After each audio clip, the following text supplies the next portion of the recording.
بسم اللہ الرحمن الرحیم۔ ہمارے سبق کا نام ہے اسلام میں گداگری کی مذمت۔ گداگری کہتے ہیں بھیک مانگنے کا کام، لوگوں کے آگے ہاتھ پھیلانا بلا ضرورت بلا وجہ، اور مذمت کہتے ہیں برائی کو۔ اور اس سبق کے مصنف مولانا الطاف حسین حالی ہیں، جو کہ معروف شاعر بھی ہیں۔ بھیک مانگنے کی جس قدر مذمت اسلام میں کی گئی ہے، شاید ہی کسی مذہب میں اس کی اس قدر برائی کی گئی ہوگی۔ سوال کے انسداد کو رسول خدا صلی اللہ علیہ وسلم اس قدر محترم بشان تصور فرماتے تھے کہ جس طرح آپ توحید اور نماز پنجگانہ کی تعلیم کو ضروری سمجھتے تھے، یعنی جس طرح آپ جو ہے وہ دعوت اللہ اور نماز کی تعلیم دیتے تھے، اسی طرح آپ اس بات کی بھی کوشش فرماتے تھے کہ لوگ دوسروں کے آگے ہاتھ نہ پھیلائیں۔ اسی طرح لوگوں کو سوال سے باز رکھنے میں ہمت عالی مصروف رکھتے تھے، یعنی اپنی پوری کوشش میں لگے رہتے تھے۔ چنانچہ عبد الرحمن بن عوف رضی اللہ عنہ بن مالک اشجعی سے روایت ہے کہ ہم 9 یا 8 یا 7 آدمی حضرت صلی اللہ علیہ وسلم کی خدمت میں حاضر تھے کہ آپ نے ہم سے فرمایا، کیا تم خدا کے رسول صلی اللہ علیہ وسلم سے بیعت نہیں کرتے؟ ہم نے فوراً ہاتھ بڑھایا، مگر چونکہ ہم چند روز پہلے بیعت کر چکے تھے، ہم نے عرض کیا، یا رسول اللہ صلی اللہ علیہ وسلم، ہم ابھی بیعت کر چکے ہیں، آپ صلی اللہ علیہ وسلم ہم سے کس بات پر بیعت لیتے ہیں؟ آپ صلی اللہ علیہ وسلم نے فرمایا، اس بات پر کہ خدا کی عبادت کرو، اس کے ساتھ کسی کو شریک مت کرو، اور احکام الہی بجا لاؤ، یعنی اللہ کے احکامات کو پورا کرو۔ اور پھر آہستہ سے ارشاد فرمایا، لا تسألوا الناس شیئا، یعنی لوگوں سے کچھ نہ مانگو۔ اس روایت کے بعد عبد الرحمن رضی اللہ عنہ کہتے ہیں کہ میں نے اس کے بعد ان لوگوں میں سے جنہوں نے بیعت کی تھی، بعض کو دیکھا کہ اگر کسی کے ہاتھ سے سواری کی حالت میں کوڑا بھی گر جاتا تو وہ اس خیال سے کہ کہیں یہ بھی سوال میں داخل نہ ہو، کسی راہ چلتے سے اپنا کوڑا نہ مانگتا تھا، یعنی لوگ اس قدر وہ محتاط ہو گئے تھے۔ سوال نہ کرنے کی اس قدر تاکید یعنی نصیحت صرف اسی واسطے کی گئی ہے کہ گداگری پیشہ نہ ہو جائے، یعنی بھیک مانگنا جو ہے وہ ایک پروفیشن نہ بن جائے، اور اسے آج کل کی طرح ذریعہ معاش نہ بنا لیا جائے، یعنی سورس آف انکم، کمائی کا ذریعہ۔ کیونکہ دوسری حدیثوں سے یہ بھی ثابت ہے کہ ایک دوسرے کی مدد کرو اور اپنے کاموں میں دوسرے بھائیوں سے مشورہ لو، اور جیسے زکوٰۃ اور خیرات وغیرہ لینے کی حدیثیں ہیں، جیسے اس وقت بعض رقوم کو قوم سے وصول کر کے اسلام کی ضروری خدمات کے صرف کے واسطے یعنی خرچ کے واسطے بیت المال میں جمع رکھا جاتا تھا۔ اسی طرح اگر اب بھی قوم کی اہم ضروریات کے واسطے روپیہ فراہم کیا جائے تو یہ گداگری نہیں ہے، اور نہ ہی یہ لا تسألوا الناس شیئا میں آ سکتا ہے، ورنہ اگر کچھ نہ مانگو کے متعلق معنی مراد لیے جائیں تو دنیا کا سارا معاملہ درہم برہم ہو جاتا ہے۔ اس حدیث سے صاف معلوم ہوتا ہے کہ بیعت کا مذکور اصل مقصد خاص کر سوال کرنے کی برائی ان کے ذہن نشین کرنی تھی کہ بلا وجہ ہی لوگ دوسروں کے آگے ہاتھ نہ پھیلاتے رہیں، چھوٹی چھوٹی باتوں کے لیے بھی۔ جن باتوں کی تصریح پہلی بیعت میں فرما چکے تھے، ان کی تکرار اس موقع پر بطور یاد دہانی کے تھی، یعنی ایک ریمائنڈر تھی، نہ کہ اصل مقصود۔ نیز بیعت کرنے والوں کا بعد بیعت کے سوال سے اس قدر بچنا بھی اس بات پر دلالت کرتا ہے کہ بیعت کا اصل مقصد صرف سوال کرنے کی ممانعت تھی اور بس، یعنی وہ جو آپ نے صحابہ سے بیعت لی تھی اس کا بیسک پرپز ہی یہی تھا کہ لوگوں کو اس بات سے روکنا تھا کہ بلا وجہ جو ہے بلا ضرورت جو ہے وہ دوسرے لوگوں کے آگے ہاتھ مت پھیلائیں، چیزیں نہ مانگیں۔ بے شمار روایتوں سے معلوم ہوتا ہے کہ حضرت صلی اللہ علیہ وسلم سائل سے نہایت نفرت کرتے، اور جو شخص بغیر اضطراری حالت کے سوال کے ذریعے سے کچھ وصول کرتا تھا، اضطراری مطلب مجبوری کے عالم میں یا غیر ارادی طور پر، اس کو اس کے حق میں حرام سمجھتے تھے۔ جو شخص ایک وقت کی بھی خوراک موجود ہونے پر سوال کرے، اس کی نسبت فرماتے کہ وہ اپنے لیے کثرت سے آتش دوزخ طلب کرتا ہے، یعنی ایک شخص ہے اس کے پاس گھر میں کھانے کا سامان موجود ہے، اس کے باوجود وہ جو ہے وہ دوسروں کے آگے ہاتھ پھیلاتا ہے، تو آپ نے فرمایا کہ گویا وہ جو اپنے لیے جہنم کی آگ جو ہے وہ مانگ رہا ہے۔ حضور صلی اللہ علیہ وسلم نے بار بار فرمایا ہے کہ ہم میں سے جو شخص اپنی رسی لے کر پہاڑ پر جائے اور وہاں سے لکڑیوں کا گٹھا باندھ کر اپنی پشت پر لائے اور اس کو فروخت کرے تاکہ خدا تعالیٰ اس کی حاجت رفع کرے، یہ اس کے حق میں بہت بہتر ہے بنسبت اس کے کہ وہ لوگوں سے بھیک مانگے پھر وہ اس کو کچھ دیں یا دھتکار دیں، یعنی انکار کر دیں اس کا۔ عائد ابن عمر رضی اللہ عنہ سے روایت ہے کہ آپ صلی اللہ علیہ وسلم نے فرمایا، اگر تم لوگ جانو، یعنی تمہیں معلوم ہو کہ سوال کرنے کے کیا نتائج ہیں، یعنی بھیک مانگنے کے کیا نتائج ہیں، تو کوئی شخص سوال کرنے کے لیے دوسرے شخص کی طرف رخ نہ کرے، یعنی ادھر منہ بھی نہ کرے۔ اگر کوئی فلاسفر یا اکانومسٹ اس مطلب کو بیان کرتا تو زیادہ سے زیادہ یہ کہہ سکتا تھا کہ جس قدر قوم میں بھیک مانگنے والوں کی کثرت زیادہ ہو جاتی ہے، اسی قدر قوم کی دولت میں، محنت و جفا کشی میں، غیرت و حمیت میں، ہمت و اولو العزمی میں گھاٹا ہوتا جاتا ہے۔ مفلسوں کو کاہلی اور بے غیرتی کی ترکیب ہوتی ہے اور دولت مندوں کا بہت سا روپیہ ایسی جماعت کی تعداد بڑھانے اور تقویت دینے میں صرف ہوتا ہے، یعنی ان کو طاقت دینے میں، یعنی جب وہ لوگ دولت مند جو ہے وہ ہر بھکاری کو وہ دیتے رہتے ہیں تو بھکاریوں کی تعداد تو بڑھتی رہے گی، جن کا وجود سوسائٹی کے حق میں سم قاتل کا حکم رکھتا ہے، یعنی بھکاریوں کا بڑھنا گویا ایک سوشل جو ہے وہ ڈیتھ ہے ایک سوسائٹی کے لیے۔ مگر جو جامعیت مذکورہ بالا حدیث نبوی میں پائی جاتی ہے وہ اس فلاسفر یا اکانومسٹ کے اس لمبے چوڑے بیان میں ہرگز نہیں پائی جاتی۔ حدیث کے الفاظ جس طرح مذکورہ بالا سوشل اور مورل اخلاق کے خرابیوں میں شامل ہیں، اسی طرح ان تمام روحانی آفتوں اور بیماریوں پر حاوی ہیں۔ آفت کہتے ہیں مصیبت کو، جو سوال کی مذموم عادت سے سائل کو عارض ہوتی ہیں، یعنی اس کو لاحق ہو جاتی ہیں۔ سائل خدا کو صرف بھیک مانگنے کا ایک اوزار جانتا ہے، جس کی نسبت حضرت صلی اللہ علیہ وسلم نے فرمایا کہ ملعون من سال لوجہ اللہ، یعنی لعنت ہے اس شخص پر جس نے اللہ کے نام پر مانگا۔ اس کے دل میں نبی صلی اللہ علیہ وسلم کی عظمت اس سے زیادہ نہیں ہوتی کہ جب خدا کے ساتھ رسول صلی اللہ علیہ وسلم کا بھی واسطہ دیا جاتا ہے تو ایک مسلمان آدمی کو خواہ مخواہ کچھ نہ کچھ دینا ہی پڑتا ہے۔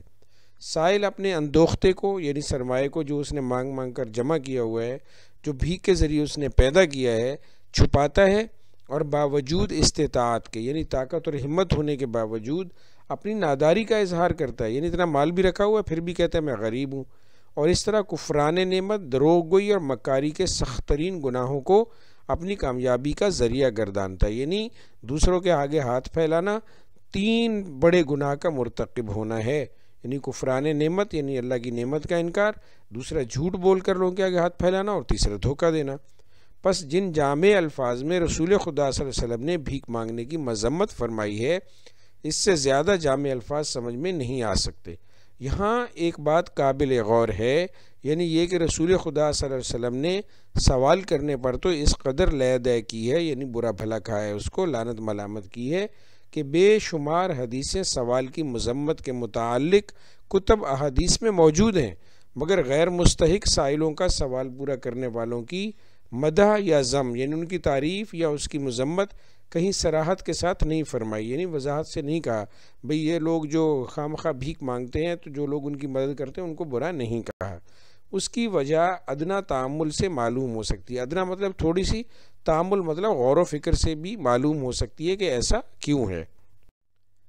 چونکہ غیر مستحق سائلوں کا سوال پورا کرنا زیادہ تر سوشل خرابیوں کا موجب تھا، اور سوال پورے کرنے والوں کی مدح یا ذم تبلیغ رسالت سے کچھ علاقہ نہ رکھتی تھی، یعنی تعلق نہ رکھتی تھی۔ اس لیے رسول خدا صلی اللہ علیہ وسلم نے جس صراحت کے ساتھ سوال کی مذمت فرمائی، ویسی صراحت کے ساتھ غیر مستحق سائلوں کا سوال پورا کرنے والوں کی مذمت نہیں فرمائی، یعنی جو ایسے لوگوں کی مدد کرتے ہیں جو حقدار بھی نہیں ہیں تو آپ صلی اللہ علیہ وسلم نے ان کو برا نہیں کہا۔ بئی ہما، یعنی اس کے باوجود اگرچہ آپ نے علل اعلان غیر مستحق سائلوں کا سوال رد کرنے کی تاکید نہیں فرمائی، یعنی اس کے باوجود آپ نے یہ بھی نہیں کہا کہ آپ ان کی مدد نہ کریں، لیکن خود سوال کرنے کی اس قدر مذمت کرنے سے صاف پایا جاتا ہے کہ آپ صلی اللہ علیہ وسلم ملک میں سائلوں کی تعداد بڑھنے کو نہایت مکروہ جانتے تھے، اور ظاہر ہے کہ کوئی چیز سائلوں کی تعداد بڑھانے والی ایسی نہیں ہے جیسے ہر مستحق و غیر مستحق سائل کا سوال پورا کرنا۔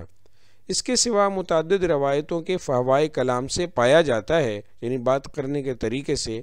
کہ آپ غیر مستحق سائلوں کا سوال پورا کرنے سے خوش نہ ہوتے تھے۔ چنانچہ ابو سعید رضی اللہ عنہ سے روایت ہے کہ آپ صلی اللہ علیہ وسلم نے فرمایا، قسم ہے خدا کی، جو غیر مستحق سائل میرے پاس سے اپنا مطلب حاصل کر کے لے جاتا ہے، وہ مطلب نہیں ہے اس کے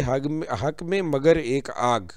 یہ سن کر حضرت عمر رضی اللہ عنہ نے عرض کیا کہ آپ صلی اللہ علیہ وسلم کیوں اس کا مطلب پورا کرتے ہیں؟ آپ صلی اللہ علیہ وسلم نے فرمایا، کیا کیا جائے، لوگ تو مانتے نہیں، اور خدا تعالیٰ رد سوال کو مجھ سے پسند نہیں کرتا۔ یعنی اللہ کو یہ پسند نہیں ہے کہ کوئی مجھ سے آ کے سوال کرے، یعنی نبی صلی اللہ علیہ وسلم سے، اور میں اس کی موقع پر مدد نہ کروں۔ لیکن اس بات میں سب سے عمدہ مشکات کی وہ حدیث ہے جس میں حضرت صلی اللہ علیہ وآلہ وسلم نے سائل کے ساتھ برتاؤ کرنے کا طریقہ تعلیم فرمایا۔ یعنی انصار میں سے ایک شخص آپ صلی اللہ علیہ وسلم کی خدمت میں کچھ مانگنے کے لیے حاضر ہوا۔ آپ صلی اللہ علیہ وسلم نے پوچھا، کیا تیرے گھر میں کچھ بھی نہیں؟ اس نے عرض کیا، کیوں نہیں، ایک موٹی سی کمبلی ہے، اسے کچھ اوڑھتا ہوں، کچھ بچھاتا ہوں، اور ایک پیالہ ہے جس میں پانی پیتا ہوں۔ آپ صلی اللہ علیہ وسلم نے فرمایا کہ دونوں کو میرے پاس لے آ۔ وہ دونوں آپ صلی اللہ علیہ وسلم نے ان کے ہاتھ میں لے کر لوگوں سے فرمایا کہ ان کو کوئی خریدتا ہے؟ پھر آپ صلی اللہ علیہ وسلم نے 2 یا 3 بار فرمایا، کوئی 1 درہم سے زیادہ دے سکتا ہے؟ ایک شخص نے کہا، میں 2 درہم دیتا ہوں۔ آپ صلی اللہ علیہ وسلم نے وہ کمبلی اور پیالہ اسے دے کر 2 درہم لے لیے، اور اس انصاری سے فرمایا کہ 1 درہم کا تو کھانا لے جا کر اپنے گھر میں پہنچاؤ، اور دوسرے درہم کی کلہاڑی خرید کر میرے پاس لاؤ۔ وہ کلہاڑی خرید لایا۔ آپ صلی اللہ علیہ وسلم نے اپنے دستے مبارک سے ایک لکڑی کا دستہ اس میں ٹھونک دیا اور فرمایا کہ جا لکڑیاں کاٹ اور بیچ، اب میں تجھ کو 15 دن تک نہ دیکھوں۔ وہ شخص چلا گیا اور لکڑیاں کاٹ کاٹ کر بیچنے لگا۔ 15 دن بعد جب حضرت صلی اللہ علیہ وسلم کی خدمت میں دوبارہ حاضر ہوا تو اس کے پاس 10 درہم جمع ہو گئے تھے۔ اس نے ان میں سے کچھ کا تو کپڑا خریدا اور کچھ سے کھانے کا سامان مول لیا، یعنی خرید لیا۔ آپ صلی اللہ علیہ وسلم نے فرمایا، یہ تیرے لیے اس سے بہتر ہے کہ جب تو قیامت کے دن آئے تو تیرے چہرے پر بھیک مانگنے کا داغ ہو۔ دیکھ، سوال کرنا صرف اس شخص کو حلال ہے جو سخت محتاج ہو، یعنی ضرورت مند ہو، یا جس کے ذمہ بھاری تاوان ہو، یا جس کی گردن پر خون بہا ہو۔ خون بہا کیا ہوتا ہے؟ وہ رقم جو مقتول کے وارث جو ہے وہ خون کے بدلے میں لیتے ہیں، اسے خون بہا کہتے ہیں۔ اس حدیث سے صاف معلوم ہوتا ہے کہ جہاں تک ممکن ہو سائل کو سوال کرنے سے روکا جائے، اور سوال کرنے کی برائی اور محنت و مشقت کرنے کی خوبی اس کے ذہن نشین کی جائے۔ مگر اس زمانے کے سائلوں کی بے غیرتی اور ڈھٹائی اس اتنی حد سے گزر گئی ہے کہ کسی فہمائش یا ممانعت کا ان پر کوئی اثر نہیں ہو سکتا۔ نظر بحالات موجودہ ہم کو اس کے سوا کچھ چارہ نہیں کہ غیر مستحق سائلوں کی داد و دہش سے یک قلم ہاتھ روک لیا جائے،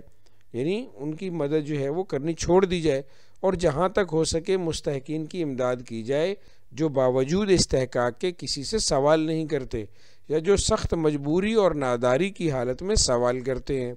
غیر مستحق سائلوں کے ساتھ کوئی سلوک اور کوئی بھلائی اس سے بڑھ کر نہیں ہو سکتی کہ ان کو اس بے غیرتی اور بے شرمی کے پیشے سے باز رکھا جائے، یعنی روکا جائے۔ ملک و قوم کے حق میں کوئی احسان اس وقت اس سے زیادہ نہیں ہو سکتا کہ بھیک مانگنے کا بدترین پیشہ جو مرض متعدی کی طرح افراد اقوام میں سرایت کرتا جاتا ہے، اور جس سے روز بروز بھیک منگوں کی تعداد ملک میں زیادہ ہوتی جاتی ہے، رفتہ رفتہ اس کی بیخکنی کی جائے، یعنی اس کا خاتمہ کیا جائے، اس کو جڑ سے اکھاڑا جائے۔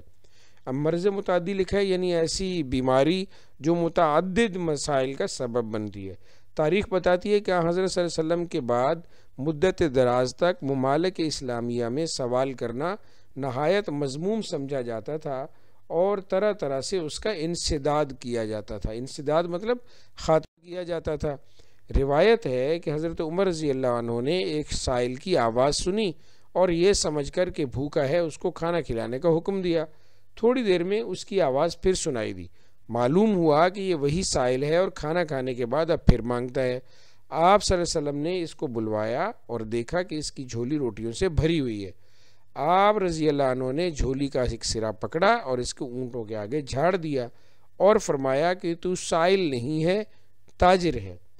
علامہ مقری تاریخ اندلس میں لکھتے ہیں کہ اندلس میں جس سائل کو تندرست اور کام کے لائق دیکھتے ہیں، اس کو نہایت ذلیل کرتے اور سخت سست کہتے ہیں، اور اسی کا نتیجہ ہے کہ یہاں اپاہج اور معذور آدمی کے سوا کوئی سائل نظر نہیں آتا، یعنی جو ہینڈی کیپ ہے